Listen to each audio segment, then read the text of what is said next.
పింఛన్లు అందక వృద్ధులు వికలాంగులు అనేక కష్టాలు పడుతున్న పరిస్థితి కనిపిస్తోంది. ఎందుకంటే టీడీపీ అధినేత చంద్రబాబు నాయుడు తన అనుచరుల ద్వారా, అదేవిధంగా అచ్చెన్నాయుడు, నిమ్మగడ్డ రమేష్ ద్వారా ఎన్నికల కమిషన్కు ఫిర్యాదు చేయించడం, వాలంటీర్లపైన అనేక ఆంక్షలు విధించడంతో పింఛన్లు నేరుగా ఇంటి వద్దకు అందలేని పరిస్థితి కనిపిస్తోంది. అందుకే పెద్ద సంఖ్యలో గ్రామ వార్డు సచివాలయాలకు వృద్ధులు వికలాంగులు వస్తూ ఉన్న దుస్థితి కనిపిస్తోంది.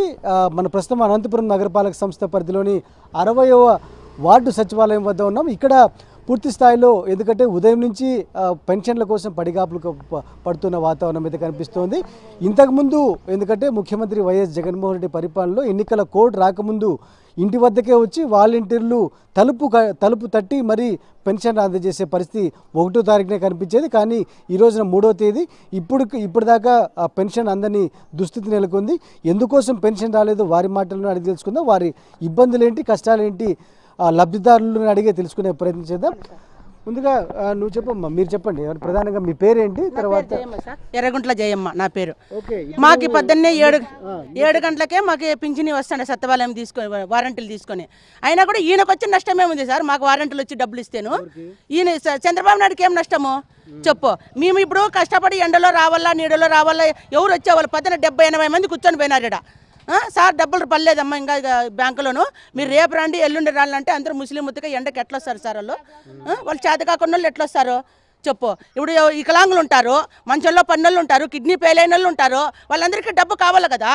వాళ్ళందరికీ ఇంటికాడికి ఎవరిని మోసుకొని వస్తారు ఆటోలో వాళ్ళని చెప్పు. ఆయనకి ఏమన్నా బుర్ర ఉందా కొంచెమన్నా? ఆయన ఉంటే అక్కడ తెలుసుకోవాలి. కానీ ఇక్కడ మా ప్రజల మీద పడేది ఏది? ఆయన మాకు మంచి చేయాలనుకున్నారు, వీళ్ళు చేస్తున్నారు. మాకు జగనన్నే చేస్తాడు.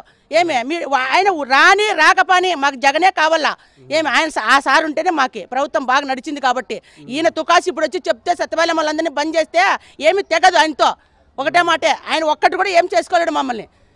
పింఛనేనా కదా ఈ నెల రేపు నెల కష్టపడతాము, మళ్ళీ మామూలు రొడ్డు వచ్చే మొదలెత్తుకుంటుంది. ఇంటికి తలుపు తట్టుకొని వస్తాడు జగనన్న,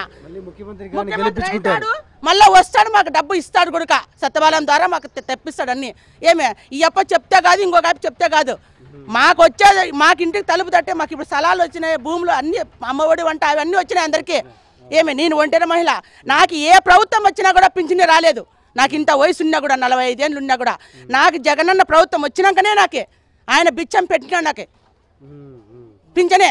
ఇప్పుడు ఇంటింటికి వచ్చే వాలంటీర్లని అడ్డుకోవడం వల్ల మీకు ఇబ్బంది కదమ్మా? మాకు ఇబ్బందే కదా సార్, వారంటీలు అడ్డుకోవడం వల్ల మాకు ఇబ్బందే కదా. ఇప్పుడు మాకు చెప్పులు కాళ్ళల్లో లేవు, మేము మనిషిని చూస్తే భారీగా ఉంటాము.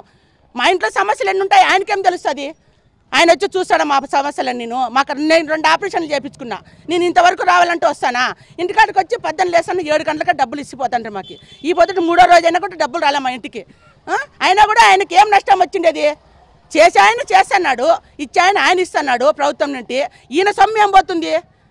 ఈయన చేయాల్సిన అవసరం ఏముంది? ఇవన్నీ కోర్టుకి వేయడం అంట, ఇవన్నీ మళ్ళీ వారంటీలను అడ్డుకోవడం అంట, ఇవన్నీ ఏం చేయడం అవసరం ఆయనకి? ఇగో నువ్వు ఏదన్నా ఉంటే రాజకీయం అక్కడ చూసుకో. బీదా సాధి మీద కాదు పడాల్సింది. నువ్వు ఈ పొద్దు బీదా సాధి మీద పన్నామనుకో, నీకు రేపొద్దున వృద్ధిలోకి వస్తావని గ్యారంటీ ఏముంది? అది చెప్పు ఫస్ట్. వస్తావా? నమ్మకం ఉందా నీకు వస్తావని?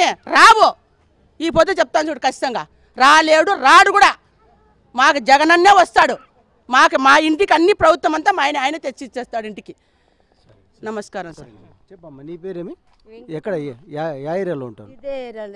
ఇదే మందేరా మేం పేరు యువజనకాలి. పెన్షన్ ఎందుకు రావట్లేదు అనుకుంటున్నారమ్మా మీరు? చెప్పండి ఒకసారి. పింఛను ఎందుకు రావడం లేదు?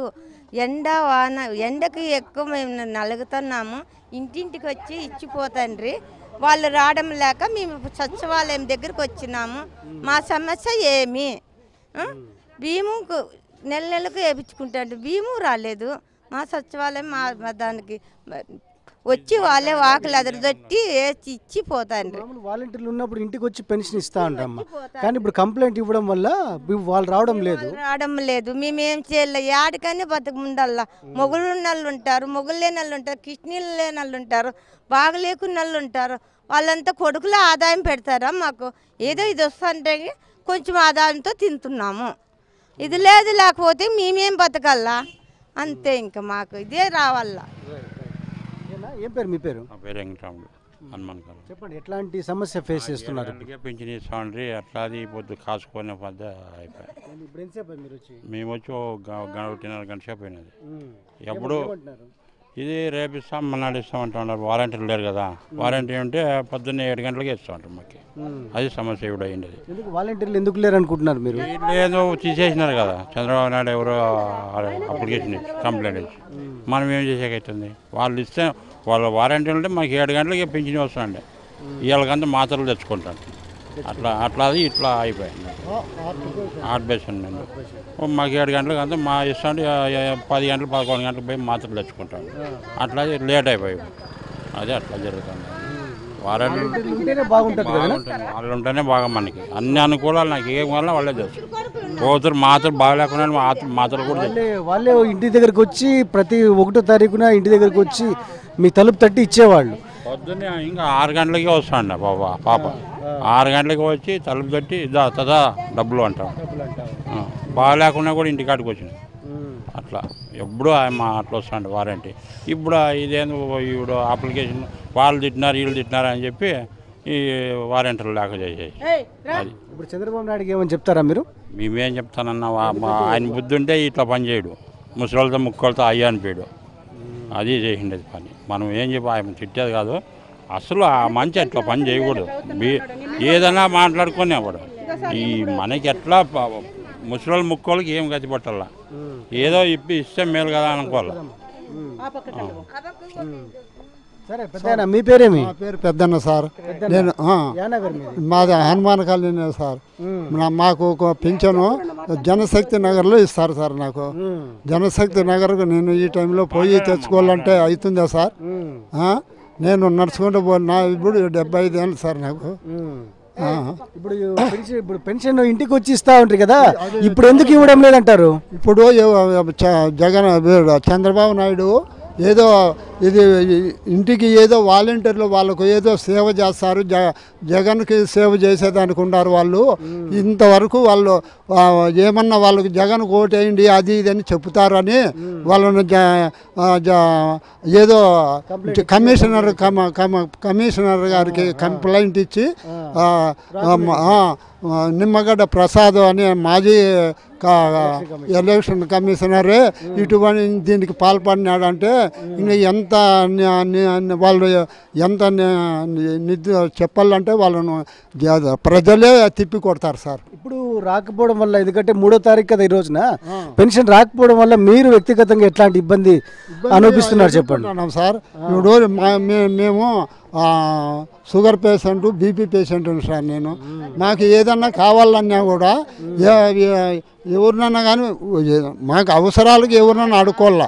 కానీ మేము ఈ పింఛన్లే వచ్చింటే 1వ తారీఖే ఇచ్చింటే మేము ఒకరిని అడుక్కోకుండా ఏదో మెడిసిన్ తెచ్చుకొని తినే బాగా వాడుకునే వాళ్ళం సార్. వాలంటీర్ ఇంటికే వచ్చి ఇచ్చింటే ఇప్పుడు మీరు ఆఫీస్ దగ్గరకు వచ్చే వాళ్ళు కాదు కదా? వాళ్ళం కాదు కదా సార్. ఇంటింటికి వచ్చి ఇచ్చింటే ఈడొచ్చి మీకు మీ ముందర వచ్చి మేము ఇది మాట్లాడే వాళ్ళం కాదు.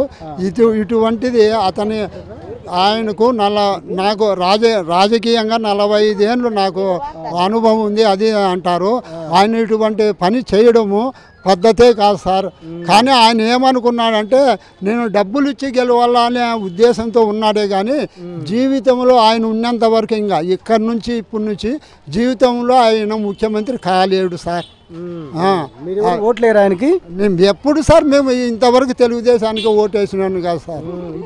ఇప్పుడు పరిస్థితులు చూస్తూ ఉంటే ఎట్లా అనిపిస్తూ ఉంది? అసలు ఇంకా ఏంది సార్, ఇంకా చాలామంది చాలా ఘోరంగా ఇంకా వచ్చే ఓట్లు కూడా రావు సార్ అతనికి.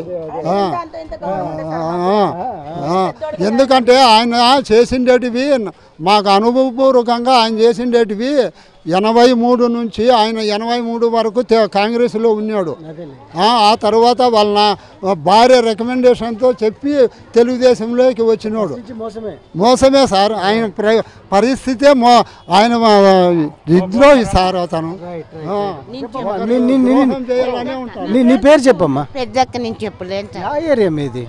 నువ్వు ఏడుంటున్నావు చెప్పు చాలా రంగ ఈ వేరే హనుమాన్ కాలనీ కాదు యాడో రోడ్డు నాకు చెప్పేకి రాదు పెన్షన్ పెన్షన్ ఇప్పుడు ఇంతమంది తీసుకుంటా కదా ఇప్పుడు ఎందుకు రాలేదు చెప్పు నువ్వు రాలేదు పింఛని మాకేంటికి లేదని నేను అడగల సారు మాకు పింఛని రాలేదు దానికి సత్వలైతే కాసుకున్నాము పొద్దున్నింటి కాసుకున్నాము ఎవరు లేదు వారెంట్లో వస్తాంది వారెంట్లో ఎవరు రాలేదు రేపు రామన్నారంటే మేము ఏడబోయి బతికేది మాకు పొద్దున్న తెస్తేనే వారెంట్ తెచ్చిస్తాండి వాలంటీర్ వస్తా ఉండే కదా ఇప్పుడు ఎందుకు రావడం లేదు అనుకుంటున్నారు మీరు మాకు వారెంట్ ఏంటికి రాలేదు సార్ మాకు ఇంటికి తెచ్చేయండి మా చేత కాలేదు మేము ఆసుపత్రుల్లో పడినాము అట్లా వాళ్ళంతా ఏడొస్తారు అది మీరు ఏదైనా సాయం చేయండి అంతే చెప్పండి ఇప్పుడు ఎందుకు వాలంటీర్లు ఇంతకుముందు ఇంటికి వచ్చి ఇస్తా ఉంటారు కదా ఇప్పుడు ఎందుకు రావడం లేదు అనుకుంటున్నారు పెన్షన్ వచ్చిందా ఇప్పుడు మీకు రాలేదు ఇంకా రాలేదండి జగన్ ఏదో ఎలక్షన్ ఉన్నాయని వాలంటీర్ తీసేసినారు అందుకనే రాలేదు ఉంటే మంచిది అదే బాగానే ఉండే మాకు మాకు వారంటీలు ఉన్నప్పుడే బాగుండే సార్ వారంటీ ఉంటేనే బాగుండే మాకు ఇంటికి వచ్చి తీసేస్తా ఉంటారు ఇంటికి వచ్చి తీస్తా ఉంటారు వాళ్ళు ఉంటేనే మేలు ఇప్పుడు సత్యవాలయం వచ్చినామంటే ఏ కష్టం లేదు సార్ మాకు అంతా సచివాలయంలో ఏ కష్టం లేదు మాకు తలుపు తట్టి వచ్చి ఇంటికి అడిగిస్తాండి ఏదైనా చేయాల బియ్యం కార్డులు కానీ ఏదైనా చేయాలన్నీ 5 మాకు ఒక వారం లోపల మాకు అన్ని సెటిల్మెంట్ చేస్తాండి సార్ చేస్తాండి సత్యవాలయం మాకు దగసేసి ఎప్పుడన్నా కానీ సార్ నేనంటే నాకు కొంచెం వయసు ఉంది పరిగెత్తి వస్తాను చాలా వికలాంగులు ఉండేవాళ్ళు వాళ్ళు చాలా బాధపడుతున్నారు సార్ వాళ్ళు కూడాను అయినా కూడా వాళ్ళు రాజకీయం చూసుకోవాలి కానీ వారంటీలు అయితే మాకు యాపొద్దు చెడ్డగా చెప్పిన వాళ్ళు కాదు సార్ లక్ష్మీనారాయణ సార్ కానీ ఇంకో సార్ కానీ రామచంద్ర సార్ ఆయన కార్పొరేటర్ కానీ ఎవరు మాకు చెడ్డగా చెప్పలే ఎవరే కానీ ఇప్పుడు చంద్రబాబు నాయుడుకి ఏం చెప్తారమ్మా ఎందుకంటే ఆయన కంప్లైంట్ చేసినారు వాలంటీర్లు వద్దన్నారు ఇప్పుడు ఏం చెప్తున్నారు ఏం చెప్తున్నామంటే దగసేసి ఇట్లా విషయంలో నువ్వు తల దూరసద్దు మాకు వారంటీలే ఉండల్లా నువ్వు ఏదన్నా ఉంటే నువ్వు బయట చూసుకో నువ్వు రాజకీయం తర్వాత నువ్వు చూసుకో మమ్మల్ని బీదాసాదని మమ్మల్ని ఇబ్బంది పెట్టద్దు ఎండలకి వానకి లేక చెప్పులు లేక కాళ్ళల్లో ముచిలి ముత్తక అందరూ 70-80 మంది కూర్చొని పోయినారు 3 రోజులైనా పింఛని రాలేదంటే ఏం సార్ ఏం పరిస్థితి మాది ఇంట్లో ఎట్లా గడవల్ల ఈ దీనికోసం కూడా కొంతమంది కాసుకొని ఉంటాం సార్ మేము అట్లా చేతగానల్లో నేను 2 ఆపరేషన్లు చేయించుకున్నా ఆయన అక్కడ ఉంటే రాజకీయం వాళ్ళిద్దరూ చూసుకోమను మా ప్రజల మీద పడి దగసేసి ఆయన ఎప్పుడే కానీ మా ప్రజల మీద ఒత్తిడి తేద్దని నేను ఆయనకు దండం పెడుతున్నాను సార్ మొత్తం మీద తెలుగుదేశం పార్టీ అధినేత చంద్రబాబు నాయుడు వైఖరిపై పూర్తి స్థాయిలో మండిపడుతున్న వాతావరణం కనిపిస్తోంది ఎందుకంటే చంద్రబాబు నాయుడు ఆదేశాలతో ఒకవైపున అచ్చెన్నాయుడు ఫిర్యాదు చేశారు అదేవిధంగా నిమ్మగడ్డ రమేష్ కూడా వాలంటీర్లపైన ఫిర్యాదు చేయడం జరిగింది ఆ ఫిర్యాదు ఆధారంగానే ఈ రోజున వాలంటీర్ల కదలికలపైన పూర్తి స్థాయిలో ఆంక్షలు విధించారు ఆ నేపథ్యంలోనే ఈ రోజున పెన్షనర్లకు పెన్షన్ అందకుండా పోయింది ఎందుకంటే ఎన్నికల కోడ్ రాకముందు ఇంటికే వెళ్ళి పెన్షన్ను ఇస్తున్న పరిస్థితి కనిపించేది కానీ ఈ రోజున 3వ తారీఖు వచ్చినప్పటికీ పెన్షన్ అందని పరిస్థితి కనిపిస్తుంది దీనివల్ల ఒకవైపున వికలాంగులు కావచ్చు వృద్ధులు కావచ్చు అనేక కష్టాలు పడుతున్న వాతావరణం కనిపిస్తోంది గ్రామ వార్డు సచివాలయాల చుట్టూ ప్రదక్షిణాలు చేస్తున్న వాతావరణం అయితే కనిపిస్తోంది అందుకే చేతులు ఎత్తి మొక్కుతున్నాం వాలంటీర్ల పైన ఎలాంటి చర్య లేకుండా చేయాలని చాలా స్పష్టంగా కోరుతున్న వాతావరణం కనిపిస్తోంది మరోవైపున చంద్రబాబు నాయుడు కూడా విజ్ఞప్తి చేస్తూ ఉన్నారు మీరు రాజకీయంగా రాజకీయాలు వేరు అదేవిధంగా ఇక్కడ సర్వీసెస్ చేస్తున్న వాలంటీర్ల సిస్టమ్ వేరు దీన్ని గమనించాలని పూర్తి స్థాయిలో కోరుతున్న పరిస్థితి అయితే కనిపిస్తోంది ఇప్పటికైనా పెన్షన్లను వెంటనే అందజేయాలని ఇక్కడున్న లబ్ధిదారులు కోరుతున్న వాతావరణం కనిపిస్తోంది వీడియో స్టేషన్ శ్రీనివాస్ వచ్చి శివాడి సాక్షి న్యూస్ అనంతపురం జిల్లా